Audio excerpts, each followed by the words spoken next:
वहाँ से बहुत बड़े लेवल पे जो है घोड़े वहाँ से मुक्त कराए, अरबी घोड़े। है ना। वो अरबी घोड़े जिनके बारे में बुलंदशहर में और पूरी भटनेर में आज भी चर्चा है कि हाँ। घोड़े जो हैं मुक्त बड़े हैं। पैमाने पे हाँ। लाए गए अंग्रेजों के। मैं आपसे जानना चाहता हूँ कि हमारे राजा उमराव सिंह भाटी थे, उनका क्या भूमिका और क्या योगदान रहा आज़ादी की लड़ाई में? जो राव उमराव सिंह भाटी थे, ये कठेड़ा के ही रहने वाले थे। और जो वहाँ का जो राव परिवार था उसी से वो संबंधित थे।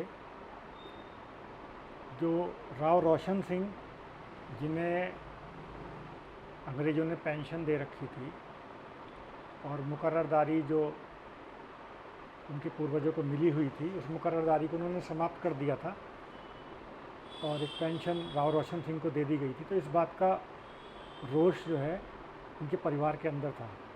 तो उनके दो पुत्र थे, राव बिशन सिंह और राव भगवंत सिंह। उनके भतीजे थे राव उमराव सिंह भाटी। तो ये परिवार जो है अपनी जो खोई हुई जो प्रतिष्ठा थी उसको भी पाना चाहता था और साथ में जो उनकी मुकर्ररदारी थी, जो उनकी रियासत थी, वो भी उनके लिए मायने रखती थी। तो जब 10 मई 1857 को मेरठ से क्रांति शुरू हुई और इसे मैं जन क्रांति कहता हूँ। इसलिए कहता हूँ कि इसमें ये एकमात्र सैनिक विद्रोह नहीं था, जैसा कि औपनिवेशिक इतिहासकारों ने कहने का प्रयास किया। इसमें लॉरेंस सीले प्रमुख हैं।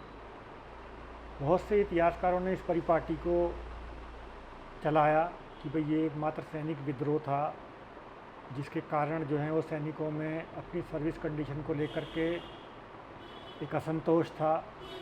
चर्बी वाले कारतूसों को हाईलाइट किया गया और 1857 की क्रांति हालांकि 10 मई मेरठ से शुरू हुई, लेकिन मंगल पांडे की जो घटना थी, मंगल पांडे ने बैरकपुर कलकत्ता के पास में वहाँ अपने सैनिक जो अधिकारी था उनको उसको गोली मार दी थी 29 मार्च को चर्बी वाले कारतूसों के विरोध में। उस घटना को भी हाईलाइट किया गया, जिससे कि इस बात को स्थापित किया जा सके कि ये मुख्यतः सैनिक विद्रोह था और सैनिकों की सर्विस कंडीशन की वजह से हुआ है। लेकिन हम ये देखते हैं जो बहुधा नज़रअंदाज किया गया कि पहले ही दिन से 10 मई से ही इसमें बड़े लेवल पे जन सहभागिता हुई।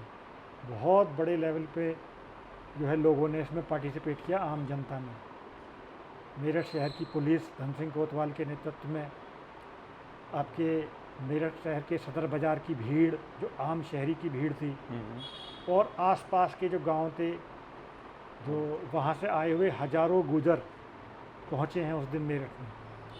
और रात को जो 2 बजे जेल पहुंची गई है, तो उसमें तो कई हज़ार गुजरों की बात करी है अंग्रेज़ों ने खुद अपनी रिपोर्ट में। तो कई जहां हजारों लोग पहले ही दिन शामिल हो गए हैं और 2-2 जेल तोड़ दी गई हैं मेरठ के अंदर। तो ऐसे में मतलब ये एक जन क्रांति है और ये बड़े लेवल पे इसमें जनता ने पार्टिसिपेट किया और विशेषकर ऊपरी दोआब में, जैसा मैंने आपको पूर्व में बताया।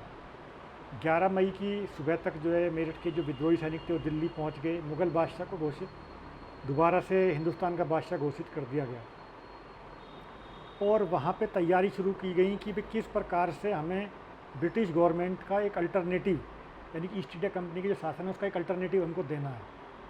एक अल्टरनेटिव गवर्नमेंट जो है बनाई गई है ना, किस तरह से उसको चलाना है, किस तरह से स्थापित करना है, ये बात उसमें कही गई है ना। लोगों ने इस चीज़ को माना कि भाई अंग्रेज़ों के हित अलग हैं और हमारे हित अलग हैं, चाहे वो हम हिंदू हैं, मुसलमान हैं, किसी भी जाति के हैं, किसी भी धर्म के हैं। बाकी लोग जो अदराइजेशन का जो कॉन्सेप्ट था वो बिल्कुल क्लियर था। मारो फिरंगी का नारा जो है मेरठ से ही लग गया, फिरंगी को हटाओ। फिरंगी अलग है, वो हमारा शत्रु है, हम लोग एक हैं। इतिहासकारों ने बात की था, कोई झांसी के लिए लड़ रहा था, कोई अपने छोटे से राज्य के लिए लड़ रहा था, कोई रियासत के लिए लड़ रहा था, सैनिक अपने लिए लड़ रहे थे। अरे सब अपने हितों के लिए लड़ रहे थे, लेकिन सब ये मानते थे कि हमारे हित अंग्रेज़ों से अलग हैं, अंग्रेज़ हम सबका हित का विरोधी है।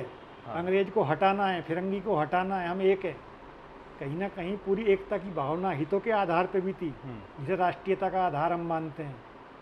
तो ये एक आज़ादी की लड़ाई थी और एक जन क्रांति थी, और इसके स्वरूप को यदि हमें समझना है तो उसमें हमें अपर दोआब को में जो क्रांति हुई है, जन क्रांति हुई है, उसको देखना होगा। कितने बड़े लेवल पे है मास पार्टिसिपेशन हुआ, उसके विषय में मैंने आपको पूर्व में बताया, अभी मैं डिटेल में नहीं जाऊंगा। लेकिन सबसे बड़ा कहीं जन सहभागिता हुई, अगर हम पूरे भारत में भी कहें, जितना मेरा अपना अध्ययन है, तो 1857 की जन क्रांति में सबसे बड़ी जन सहभागिता यदि कहीं हुई है तो दिल्ली के दक्षिण पूर्व में दादरी, दनकौर, सिकंदराबाद से लेके बुलंदशहर तक हुई है, जिसमें अभी मैं आपको पूरा बताऊंगा कि किस प्रकार से हुई। बहुत बड़े लेवल पे आम आदमी ने उसमें पार्टिसिपेट किया। ऊपरी दुआब में तो किया ही, जैसे मैंने बताया 5-5, 6-6 राज्य लोगों ने घोषित किए। तो इस एरिया में इसका केंद्र बिंदु कौन व्यक्ति बना, वो कौन व्यक्ति है जो इन सब चीज़ों की धुरी बना, वो उमराव सिंह भाटी हैं, राव उमराव सिंह भाटी, जिसके बारे में बहुत कम जाना गया है, जिसे बहुत कम रिकॉग्नाइज किया गया है। भारत के इतिहासकार इस बात को समझने में अक्षम रहे हैं कि ये कितना बड़ा एक जन क्रांति थी। वो अंग्रेज़ों की परिपाटी को पीटते चले आ रहे हैं। अगर हमको ये जानना है कि 1857 जो वीडी सावरकर थे, उन्होंने पहले भारतीय थे जिन्होंने कहा कि ये एक स्वतंत्रता समर है। हालांकि राष्ट्रीय विद्रोह तो इसको उस समय 1857 में ही इंग्लैंड के जो उस समय विपक्ष के नेता थे, बेंजामिन डिज़रेली, कंजर्वेटिव पार्टी के नेता थे, उन्होंने तभी कहा था कि राष्ट्रीय विद्रोह है। लेकिन एक भारतीय, एक दूरदृष्टा के रूप में वीडी सावरकर ने ये बात कही कि ये भारत का स्वतंत्रता समर है। तमाम तरह के इसमें आज तक इंटरप्रिटेशन चल रही हैं, लेकिन कितनी बड़ी जन सहभागिता इसमें ऊपरी दोआब में हुई, उसका एक नमूना जो है वो इस क्षेत्र से मिल सकता है। और ये सबसे बड़ी जन सहभागिता है, मैंने जितना भी डेटा देखा है 1857 से संबंधित, तो सबसे तीव्रतम यदि कहीं उस जन क्रांति की ज्वाला थी तो वो इस क्षेत्र में थी, जिसको उमराव सिंह भाटी ने लीड किया। और ऐसा करने में वो इसलिए सक्षम थे, जैसा मैंने पूर्व में भी कहा, क्योंकि वो इस क्षेत्र के बहुत ही प्रतिष्ठित परिवार के थे, जहाँ पे उनकी क्लैन ऑर्गेनाइजेशन बहुत ही स्ट्रॉन्ग थी। वहाँ पे भाटियों का 360 था, वहाँ पे उनकी जो अपनी ट्राइब थी, जिसमें नागर, आपके बैसोए, आपके कपासिया, जो तमाम दूसरे गोत्र के लोग थे, वो उसमें तोंगड़, इस क्षेत्र में बड़ा गोत्र, ये तमाम तरह के उसमें वहाँ पे जो लोग थे वो बड़ी मतलब मजबूती के साथ में वहाँ पे बसे हुए थे, राय पिथौरा के समय से। हाँ जी, है ना, जो अलाउद्दीन खिलजी से भी नहीं हारे, जो उससे भी उन्होंने लोहा मनवाया, जैसा मैंने आपको बताया। और मजबूर होकर के मुगल किसी को कुछ नहीं देना चाहते थे, मजबूर होकर के उन्हें 138 गांव की अमलादारी यहाँ पे देनी पड़ी इन लोगों को। तो ऐसे परिवार से, ऐसी क्लैन ऑर्गेनाइजेशन से संबंध होने के कारण वो ऐसा कर सके। और उस समय जब मुग़ल बादशाह उनको घोषित किया गया, बहादुर शाह जफ़र को, वहीं पर बुलंदशहर के मालागढ़ के नवाब वलदाद खान वहीं मौजूद थे। वो मुग़ल बादशाह के रिश्तेदार थे, हालांकि वो मात्र 36 गाँव के ज़मींदार थे, लेकिन चूँकि वो मुग़ल बादशाह के रिश्तेदार थे, उनकी भांजी मुग़ल शहजादे जवा बख्त को ब्याही थी, यानी कि वो जवा बख्त उनका दामाद था, मुग़ल शहजादा।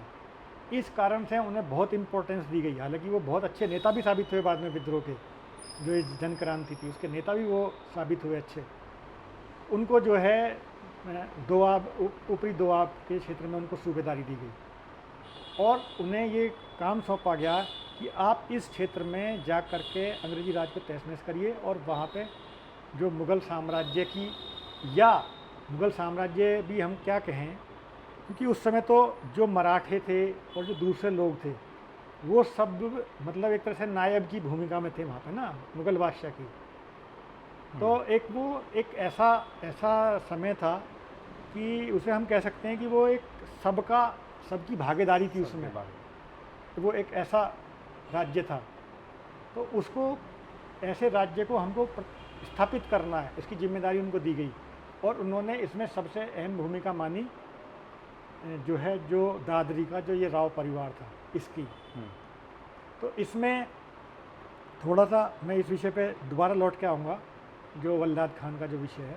इससे पहले मैं आपको ये बताना चाहता हूँ कि बुलंदशहर में और ये जो क्षेत्र है इसमें मतलब जन क्रांति की शुरुआत कैसे हुई। तो इसमें जो पहले ही दिन जब जो है सैनिकों ने विद्रोह किया और मेरठ में दोनों जेल तोड़ दी गई, हजारों लोग मेरठ में आ गए। उसी दिन बहुत सारे सैनिक कुछ दिल्ली चले गए और कुछ चले गए अपने क्षेत्रों में जहाँ के वो थे, और वहाँ जा कर के इन सैनिकों ने और जो जेल से छूटे हुए लोग थे, जो अंग्रेज़ों के दमन अत्याचार के कारण अंदर बंद थे, जिन्हें अंग्रेजी राज से घृणा थी, ऐसे लोग तमाम गए अपने क्षेत्रों में। बाबा शाहमल जो थे वो मेरठ में बड़े नेता साबित हुए, बड़ौद क्षेत्र में, वो भी मेरठ की जेल से छूट के गए थे उस दिन। इसी तरीके से एक सैनिक जो दादरी क्षेत्र में बड़पुरा गांव है, वो भी भाटियों का ही गांव है, वहाँ पे अहमद गुजर के बेटे थे भगवान सहाय, वो 3री नेटिव इन्फेंट्री में सैनिक थे और म्यूटनी उन्होंने की थी। वो सैनिक विद्रोह में उन्होंने भाग लिया था और वहाँ से वो अपने गांव आ गए। तो उन्होंने सबसे पहले जो है इस क्षेत्र के लोगों को जो है ये कहा कि भाई हमको अंग्रेज़ों के खिलाफ जो है विद्रोह करना है। और उन्होंने लोगों को जागृत किया इस विषय पे और अपनी भूमिका निभाई। तो 12 मई को ही हम ये देखते हैं, 12 मई को ही सिकंदराबाद के क्षेत्र में जो है जो डाक बंगले थे उनको फूंक दिया गया, जो टेलीग्राफ और जो उस समय की लाइनें थी, संचार माध्यम थे, उनको नष्ट किया गया। क्योंकि ये माना जाता है कि भाई माना जा रहा था कि ये अंग्रेज़ों की बहुत बड़ी ताकत है, अगर हम इनको नष्ट कर देंगे तो ये कम्युनिकेशन ब्रेक होने से हमको बहुत अच्छा लाभ मिलेगा। तो पहले दिन ही ऐसा हुआ। और जो बुलंदशहर से टर्नबुल नाम का एक अंग्रेज अधिकारी था, टर्नबुल, रॉस, है ना, मेलविले, ये पूरा ग्रुप जो है सेना लेकर के चला और वो इस पूरे सिकंदराबाद क्षेत्र में आया और उसने दलेलगढ़ और रामपुर गांव, वहाँ पे विद्रोही इकट्ठे थे, बहुत सारे क्रांतिकारी हमने कह सकते हैं, वो इकट्ठा थे, है ना। तो उन लोगों को उसने वहाँ पे मुकाबला हुआ, उसने वहाँ से 40 लोगों को पकड़ा और 40 लोगों को पकड़ करके वो वापस ले आया। और जो ये आपके भगवान सहाय जो था, इनके गांव में भी मुकाबला हुआ और वहाँ पे भगवान सहाय जो है शहीद हुए इस क्षेत्र में। अच्छा। जो कि मतलब जो है विद्रोही सैनिक थे। तो इन 40 लोगों को लेकर के उसने बुलंदशहर की जेल में बंद कर दिया। अब इससे और ज़्यादा रोष जो है क्षेत्र के अंदर फैल गया जब 40 लोगों को कैद कर लिया गया, है ना। तो इसमें ये हुआ कि 21 मई को, अब लोग तो तैयार थे, लोग कहते हैं कि हिंदुस्तान के लोगों के पास योजना ही नहीं थी, प्लानिंग नहीं थी, लेकिन आप प्लानिंग देखिए, लोगों की बुद्धि देखिए कि किस तरीके से लोग मतलब किस तरीके से लोग तैयार थे। 21 मई की सुबह अलीगढ़ में जो सेना थी 9th नेटिव इन्फेंट्री, उसने विद्रोह किया और वो खुर्जा की तरफ मूव करा। उसी समय चीती गांव में, जो कि भाटी गुजरों का एक बहुत ही प्रसिद्ध गांव है, जो 27 है, एक उसका वो मुख्यालय भी है, उस गांव के अंदर 20,000 लोग इकट्ठा हुए। पंचायत हुई बहुत बड़ी कि भाई हमको क्या करना है, बुलंदशहर में जो अंग्रेजी शासन है उसको समाप्त करना है, ठीक है। इसके लिए एक बहुत बड़ी पंचायत जो है चीती गांव के अंदर हुई और उस पंचायत में तमाम लोग आए। उसमें आपके जो हम देखते हैं कि एक तो जो पैमपुर गांव, शायद बैसोया का गाँव है, वो बैसोया गोत्र का, वहाँ के जो हैं आपके नवल चौधरी, जो नवल हैं वो थे, है ना। और खगुआबास एक वहाँ गांव पड़ता है, वहाँ के आपके सिब्बा, राम सहाय और भवरा, ये नाम मतलब जो उसमें रिकॉर्ड में आए हैं सब नाम ना। तो ये लोग थे। और आपके जो हृदयपुर है, हृदयपुर के आपके शायद मंगनी राम उनका नाम था, हृदयपुर सैंतली के, है ना। तो ये लोग जो है वहाँ पे प्रमुख रूप से थे। और जो आपका सिकंदराबाद है, वहाँ के एक तोता और जंगीरा, ये मतलब प्रमुख लोग थे जो उस पंचायत में थे, जिनके नाम रिकॉर्ड में आए हैं। रिकॉर्ड में। लेकिन जब हम ये बात करते 20,000 लोग आए, तो 20,000 लोग में आप ये समझ लीजिए कि उस समय भारत की जनसंख्या क्या होगी। बहुत आज बड़ी की बात। जनसंख्या का मैं समझता हूँ कि 1/5 है ना। उस हिसाब से ये सोचिए कि वहाँ 20,000 लोग उस पंचायत में थे, तो मैं नहीं समझता कि सिकंदराबाद और दादरी तक के क्षेत्रों के तमाम लोग वहाँ पे थे। गुजरों के अलावा वहाँ पे जो गिरू जाति के लोग थे वो थे, और भाटी राजपूत जो सभी आ गए थे आपके आसपास भाटी के। राजपूत जो मुस्लिम विशेषकर ना जो वो लोग उसमें थे, सब लोग उसमें पंचायत में थे। और वहाँ से राव उमराव सिंह भाटी के नेतृत्व में वो 20,000 की भीड़ चलती है और बुलंदशहर पे वो पूरा हमला बोल देती है। सबसे पहले जो ट्रेजरी पे हमला बोला गया, कोषागार पे, और वहाँ से वो मतलब जो कोषागार है वो फाइनली मतलब जो है मतलब पहले उसमें मुकाबला हुआ, देर रात तक जो है वो क्रांतिकारियों के कब्जे में आ गया। उसके बाद में बुलंदशहर जेल तोड़ दी गई और आपका जो कचहरी था, थाना था, तहसील था, सब कुछ नष्ट कर दिया गया। यानी कि ब्रिटिश राज से संबंधित कुछ भी जो था सब उसको नष्ट किया गया। और लोग ये कहते हैं कि साहब इसमें तो राष्ट्रीयता नहीं है, इसमें तो शायद लोग एक नहीं थे, अंग्रेजों का विरोध नहीं है, लोग तो चोर डाकू थे, वो तो अराजक तो थे। तरह तरह की इंटरप्रिटेशन उसमें, यही नहीं अंग्रेज, कई भारतीय इतिहासकार भी मतलब उस परिपाटी को मतलब जो है रखते हैं। तो सीधा जो हमला किया गया, वो जो जेल क्या होती है, जेल होती है इंफ्रास्ट्रक्चर जो था उनका, है ना, जो जेल होती है वो किसी भी राज के जो विदेशी राज होता है या जुल्म करने, उसके जुल्म का प्रतीक होती है, प्रतीक होती है। क्योंकि जो भी राज्य के साथ में बगावत करता है, जो भी उनका विरोध करता है, किसी भी रूप में अगर स्टेट किसी को खतरनाक मानता है अपने लिए, तो उठाकर उसको जेल में बंद करता है ना। तो जेल जो है वो तो दमन अत्याचार का प्रतीक थी ईस्ट इंडिया कंपनी के राज का। उसमें हजारों ऐसे लोग बंद थे जो अंग्रेजों की नीतियों से परेशान थे, उनके खिलाफ थे। तो उस जेल को तोड़ा गया और ये सारा काम जो है उमराव सिंह के नेतृत्व में हुआ 21 मई 1857 को। अंग्रेज जो हैं वो बुलंदशहर छोड़ के भाग गए, कोई अंग्रेज बुलंदशहर के अंदर नहीं बचा, वो भाग करके मेरठ आ गए अपनी जान बचाने के लिए। 4 दिन पूरे बुलंदशहर क्रांतिकारियों के कब्जे में रहा। तो इतनी बड़ी मास पार्टिसिपेशन, 20,000 की भीड़ आ रही है और लोग कह रहे हैं मात्र सैनिक विद्रोह है, और लोग उसका डंका आज तक बजा रहे हैं बहुत से कि ये मात्र सैनिक विद्रोह था। एक एरिया में 20,000 लोग आ रहे हैं। पूरा सोचो पूरे हिंदुस्तान में कितनी जगह इस तरह की घटनाएं घटी होंगी, है ना। तो ये एक बहुत बड़ा एग्जाम्पल है कि जन विद्रोह हुआ और उसमें अंग्रेजों के प्रतीकों को नष्ट किया गया, उनके जुल्मों को नष्ट किया गया। तो ये 21 मई की घटना है। 4 दिन तक अंग्रेज गायब रहे। जब सिरमौर बटालियन आई, सिरमौर बटालियन के आने पर यहाँ से जो क्रांतिकारी थे वो एक प्रकार से पीछे हटे, तब अंग्रेज वापस जो है बुलंदशहर आए हैं।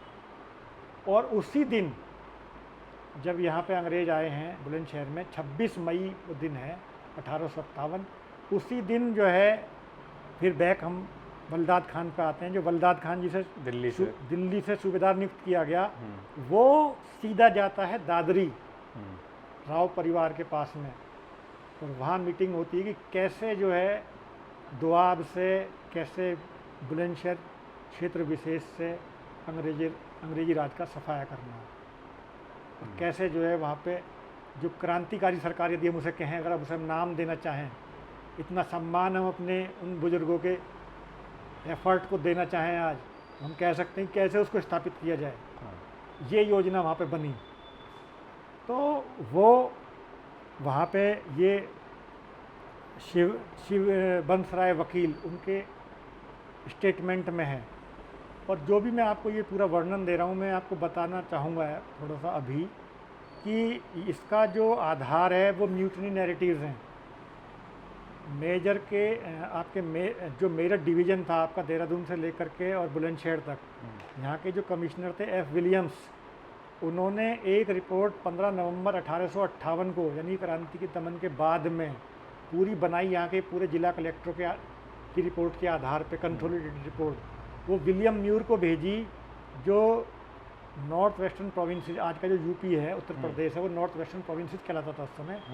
उनके जो सेक्रेटरी थे विलियम न्यूर, उनको भेजी एक तो वो रिपोर्ट सीधा जो नेशनल आर्काइव में रखी हुई है, वो रिपोर्ट है ना। इसके अलावा जो बुलंदशहर का जो जिसे हम कहते हैं, जिसे म्यूटनी बस्ता हम कहते हैं, उसमें आपके काजी कमालुद्दीन जो कि सिकंदराबाद के रईस थे, है ना, उनकी गवाही, और आपका जो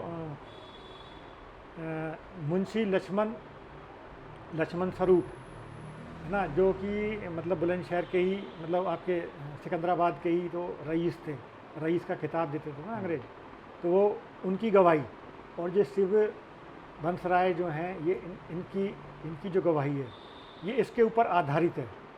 पूरा जो उस समय के जिन्होंने प्रत्यक्षदर्शी थे, आंखों देखा हाल था जिनका, जो उन्होंने बताया है, उस पर आधारित है जो भी मैं आपको वर्णन ये दे रहा हूँ, है ना।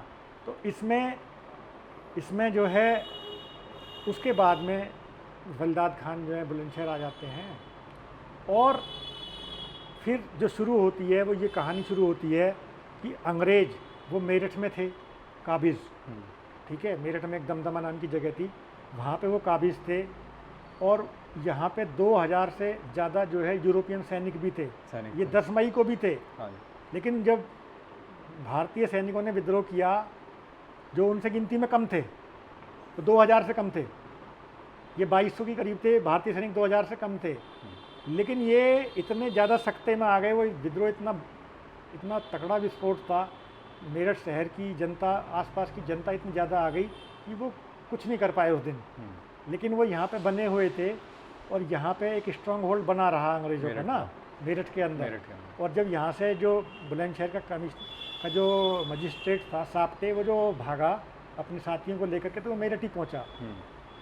तो अंग्रेज एक तरफ मेरठ में काबिज थे, उनका प्रयास क्या थे? प्रयास ये थे कि एक तो बुलंदशहर से हटाया जाए क्रांतिकारियों को, दूसरा उनका प्रयास ये था कि हम जो है दिल्ली को दोबारा जीतें। तो दिल्ली को दोबारा जीतने के प्रयास किए गए, है ना। अब उसमें उन्होंने, अंग्रेजों की योजना ये थी कि एक सेना अम्बाला से चली उनकी, और एक सेना उनकी मेरठ से चली। अम्बाला से जो उनका प्रधान सेनापति था बर्नार्ड, उसके नेतृत्व में चली, और मेरठ से जनरल विलियम्स, है ना, वही थे। तो यहाँ से वो जो सेना है मेरठ से मतलब यहाँ से गई। तो अब इनको मिलना था कहाँ पे? हिंडन के पुल पर। उधर से उस सेना को आना था, जो जिसे सराय बादली बोलते हैं, वहाँ से उस साइड से, और इधर से इनको आना था, है ना। और यहाँ से दिल्ली के अंदर उन्हें एंट्री करनी थी। अब क्रांतिकारी जो थे, अब वो मुगल बादशाह, वहाँ पे भी योजना बनी, उनको भी पता लगा ऐसा हुआ, तो उनके पास में जो सैनिक थे उस समय वहाँ पे, वो प्लस जो वल्लभगढ़ का राजा था उस समय, मतलब जाट राजा था नाहर सिंह, उनसे संपर्क किया गया ना, राजा नाहर सिंह से। इधर जो आपके राव बिशन सिंह, राव भगवंत सिंह, राव उमराव सिंह भाटी, इनसे संपर्क किया गया, वलीदाद खान से संपर्क किया गया। ये तमाम लोग अपनी सेना लेकर के इस तरफ आए, ठीक है, जो आपका जो हिंडन का पुल था। और वहाँ जो है एक मुकाबला हुआ, ठीक है। मुकाबले में मतलब जो कौन मतलब किस तरह से लड़ा, बहुत ज़्यादा डिटेल्स नहीं पता चलती इंडियंस की तरफ से, क्योंकि अंग्रेज़ों के ही वृत्तांत मिलते हैं, भारतीयों के वृत्तांत नहीं मिले, क्योंकि वो हार गए। जो कुछ भी वृत्तांत थे वो नष्ट कर दिए गए, लोगों ने बताने से मना कर दिया, क्योंकि बाद में सजाएं हो रही थी। तो वो भारतीयों का वृत्तांत नहीं, लेकिन अंग्रेज़ों ने अपने विषय में ज़्यादा लिखा, भारतीयों के बारे में कम लिखा, अपनी बहादुरी की बात ज़्यादा की, उनकी बहादुरी की बात कम की। लेकिन जो भारतीयों के सेनापति थे वो मिर्ज़ा जो शहजादा अबू बकर थे, है ना, और बाकी ये सब लोग थे जिनके मैंने आपको बताया। इस लड़ाई में जो बड़ा घमासान युद्ध हुआ कई घंटों का, 2 दिन चला, 30 और 31 मई लगातार। इसमें नतीजा ये रहा कि अंग्रेज अपनी योजना में विफल रहे, पहली बार। तो आप ये लगा लीजिए कि जो अम्बाला से ट्रेंड सेना आ रही है, जो मेरठ से एक ट्रेंड सेना जा रही है ना, हजारों की तादाद में जा रही है। आप देखिए 100 तोप की थी जो मेरठ से सेना गई उसमें। ऐसी सेना को अपने इरादे छोड़ के वापस जाना पड़ा। कितनी बहादुरी से लोग लड़े होंगे, और इस लड़ाई में बहुत बड़ा योगदान जो है मतलब इन सब का था, आपके जो राव परिवार था जिसमें उमराव सिंह भाटी। और तो इसमें 31 मई को ही एक घटना ये घटी, जब ये युद्ध चल रहा था तो बुलंदशहर से जो सिरमौर बटालियन है वो मूव कर गई। अच्छा। मूव करी, वो भी यहाँ आना चाह रही थी इस युद्ध में ना। हाँ। तो ऐसे में मौका था, तो उमराव सिंह भाटी या तो 31 की सुबह गए या मान लीजिए 30 की रात में गए, जैसा उन्हें सूचना मिली होगी। तो ये गए हैं वापस। वहाँ एक योजना बनी कि भाई जब ये सिरमौर बटालियन यहाँ से हट रही है तो हम बुलंदशहर पे फिर से कब्जा फिर से उस क्षेत्र में फिर से कब्जा करें, सिकंदराबाद बुलंदशहर क्षेत्र में। तो 31 मई को एक बहुत बड़ी पंचायत तिल बेगमपुर में हुई, जो कि मुस्लिम भाटी राजपूतों का गांव है। और वहाँ पे चौधरी पीर बख्श खान जो कि एक मुस्लिम भाटी राजपूत थे, वो उनकी अध्यक्षता में ये मीटिंग हुई। यानी कि जो भाटी हैं, कितना बड़ा एकता थी उनमें। और भटनेर के लिए, भटनेर की जो उनकी अपनी पहचान थी, अस्मिता थी, उसके लिए कितनी बड़ी उनके अंदर सोच थी, आप इससे अंदाज़ा लगा सकते हैं।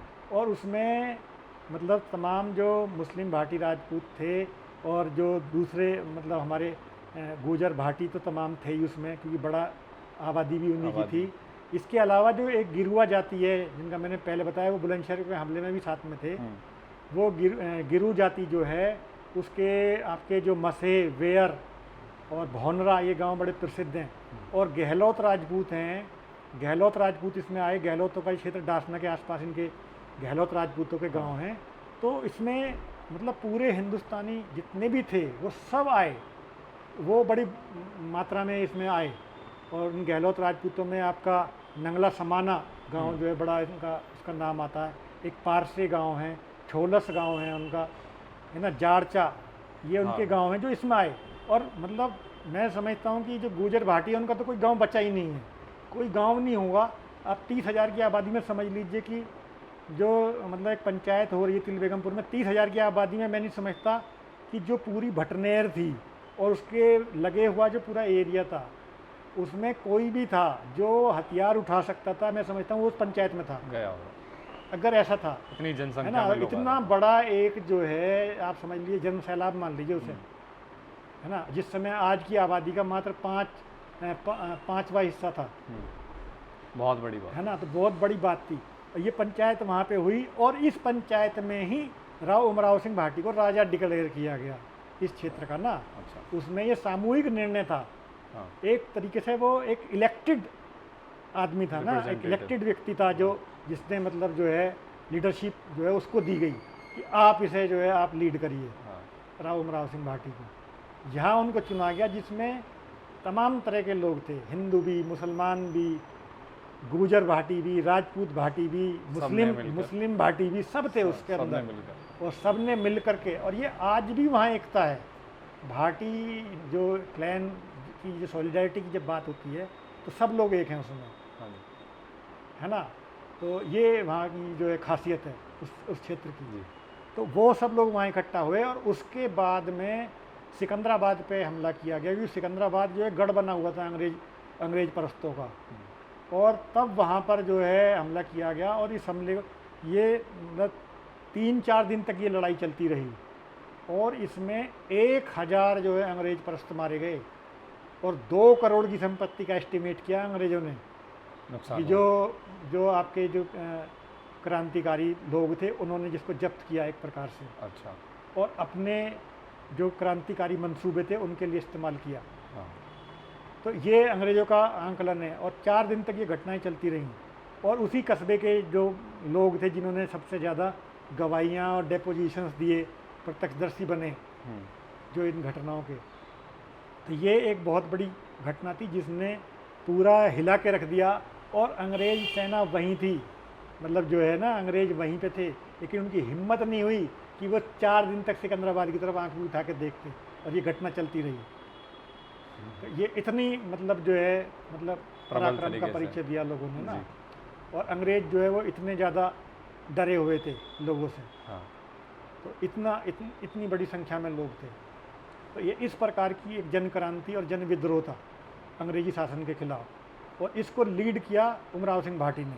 तो फिर सर उनका पतन कैसे अब हुआ? देखिए, फिर उसके बाद में जो क्या हुआ कि फिर जो आपके जो बलदाद खान थे, क्योंकि वो सूबेदार उनको नियुक्त किया गया था दिल्ली दरबार की तरफ से, तो उन्होंने मतलब 10 जून को बुलंदशहर पे कब्जा किया। कब्जा कर लिया। और उसमें मतलब गुजरों की मुख्य भूमिका रही उसमें, और उनके साथ में जो नदवासिया गुजर हैं, 12 गांव उनके कहे जाते हैं।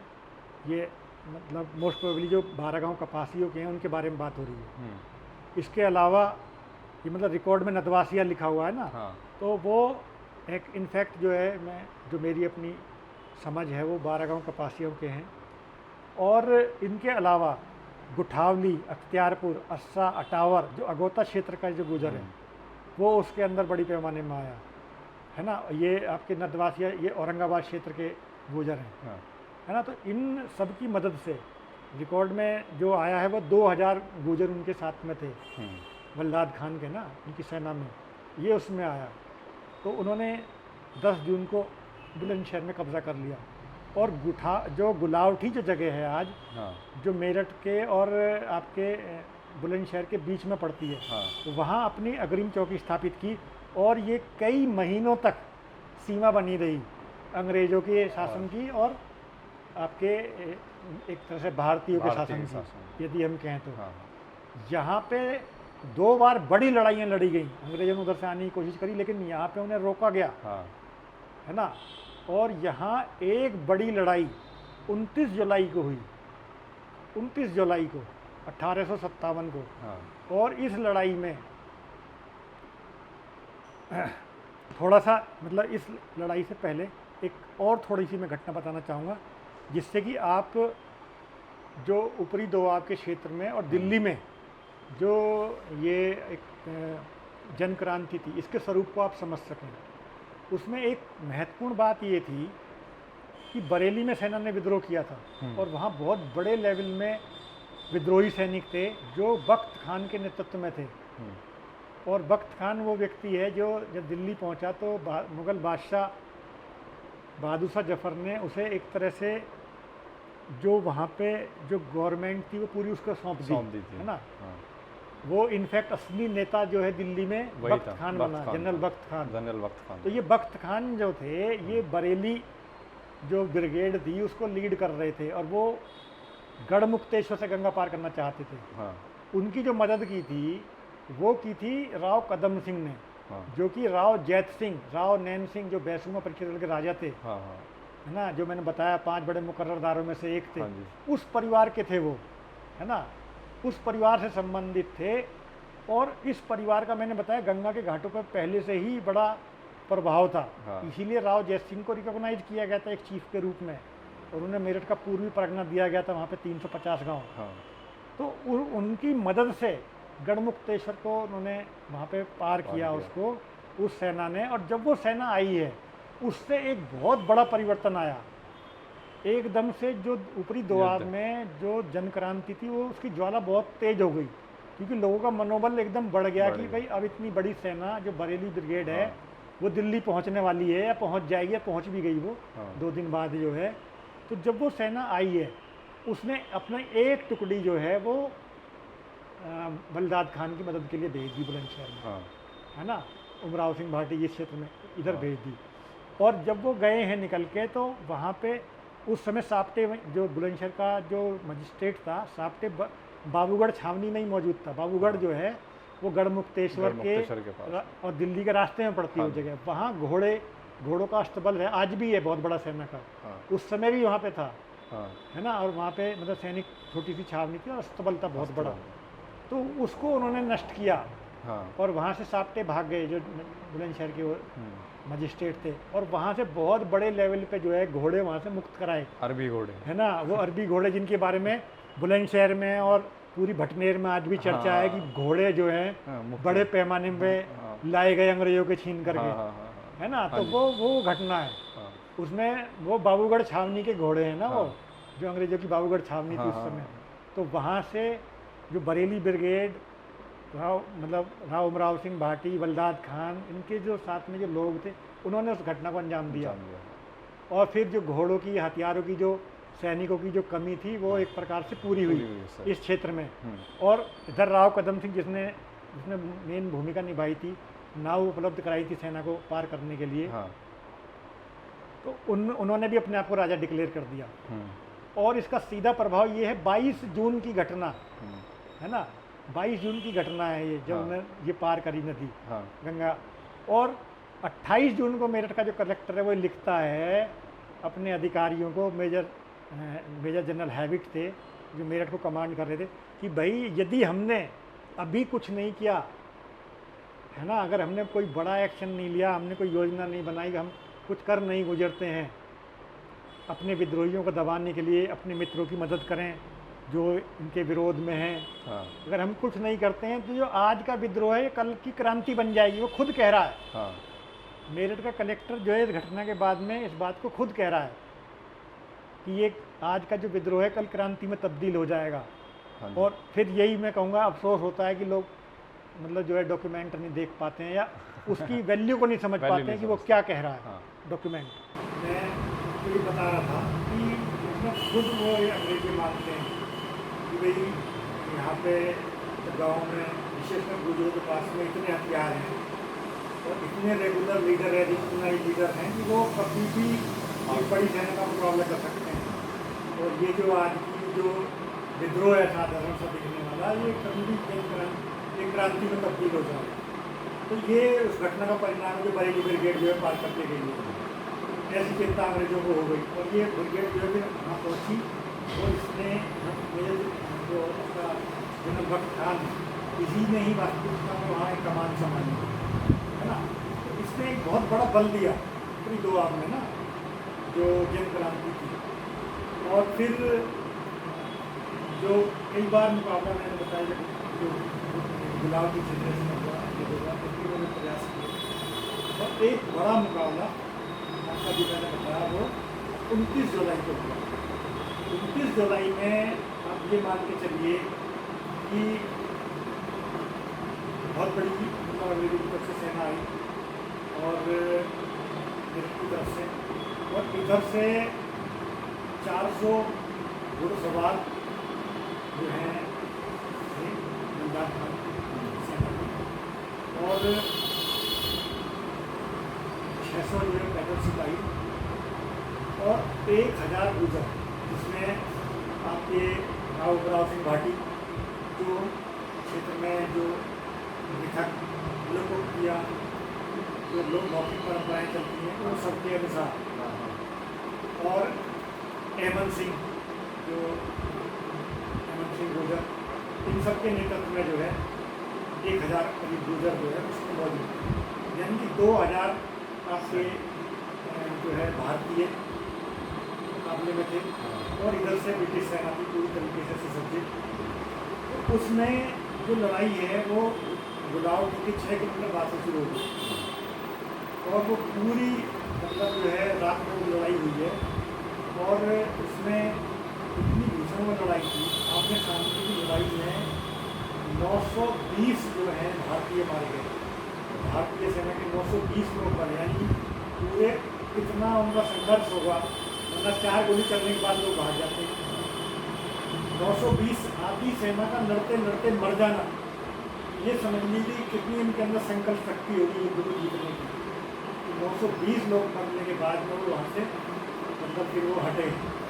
लेकिन अंग्रेज इतने खौफजदा हो गए कि वो युद्ध तो जीत गए, लेकिन उठावनी को आगे गुलाव की से आगे बढ़ने की हिम्मत नहीं करती नहीं, और वो वहीं से वापस चले गए।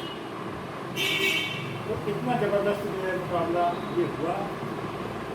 उसके बाद में देखिए घटना कब बदली, जब जो है हम लोग ये देखते हैं कि दिल्ली हम हार 20 सितंबर को दिल्ली में अंग्रेजों को कब्जा हो गया और उसके साथ ही जो विद्रोह का जो फोकस था वो खत्म हो गया। जो शीर्ष नेतृत्व था एक तरीके से उसमें एक बहुत बड़ा व्यक्ति आ गया, जिस तरह देख करके लोग लड़ रहे थे वो चेहरा वहाँ से हट गया ना। तो दिल्ली का हारना जो है वो एक बड़ी वजह बनी कि लोगों का जो जोश था वो शांत हो गया, मनोबल गिरा हुआ। और उसके तुरंत बाद हम देखते हैं कि 20 सितंबर के बाद ही मेरठ क्षेत्र में बड़े लेवल पर पत्ती क्रांति हुई थी, है ना, वहाँ क्षेत्र में भी। और इधर उनकी जीतने के बाद में 24 तारीख को ही ब्रिगेड का जनरल ब्रिगेड के नेतृत्व में 2790 सैनिक भारी हमले के साथ में, तोपों के साथ में, कार्बाइन्स, आधुनिक सुसज्जित हथियारों को लेकर के एक सेना वहाँ से चलती है। और सबसे पहले बुलंदशहर नहीं गई वो, आप देखिए वो कहाँ जाती है। सबसे पहले वो हिंडन पार करती गाजियाबाद, गाजियाबाद से सीधा दादरी, है ना, दादरी वो पहुँचती है उनका 26 तारीख को। दादरी में भीषण संघर्ष होता है, हजारों लोग मर जाते हैं, पूरे गाँव को, जितने जो भी क्रांतिकारी गाँव थे, गाँव तो कोई ऐसा था ही नहीं जो क्रांति उसमें पार्टिसिपेट नहीं किया, लेकिन जो चुने हुए लोग थे, जो चुने हुए जो अग्रणी गाँव थे, सबको जो है उसमें मतलब जो निशाना बनाया है। फिर उसके बाद में 27 को सिकंदराबाद पर हमला किया गया और 28 में बुलंदशहर। और फाइनली जो है जो जो विद्रोह का जो एक सबसे बड़ा नेता था, गुलजार खान तो हाथ में आए, गुलजार खान चले गए, गंगा पार कर गए, बिजनौर की तरफ चले गए, है ना। लेकिन राव सिंह भाटी इनको पकड़ लिया गया और जो चुनिंदा नेता थे पूरी भटनेर के, सबको जो है काले आम से बुलंदशहर में जगह है, काला आम खिलाती हो गई। वहाँ आम कोई आम का पेड़ नहीं, पहले आम के पेड़ हुआ करते थे। मेरा अपना जिला है और मैं उसी जिले का थाना सोनगा गाँव है, यहीं का मैं रहने वाला हूँ। और मैं जब बच्चा था तो बस स्टैंड जाते तो काले आम से जाती थी बस। तो काले आम के किस्से हम तब से सुनते हैं कि हाँ, इस काले आम पे राव सिंह भाटी को जो है उनकी शहादत हुई थी, यहाँ फांसी दी गई थी। कुछ लोग कहते हैं कि उन्हें हाथी से कुछ लड़वाया गया था, है ना, कुछ लोगों ने कहा उन्हें फांसी हुई थी। तो यहाँ पे जितने भी लीडर थे क्रांति के, जो पूरी भटनेर जो हम कहें कि दादरी लगा करके और यहाँ बुलंदशहर का पूरा क्षेत्र, बुलंदशहर के जो क्रांतिकारी थे, जो भी उनके हाथ आए, सबको काले आम को फांसी दी गई और उनको जो है हाथी से कुछ लड़वा दिया गया।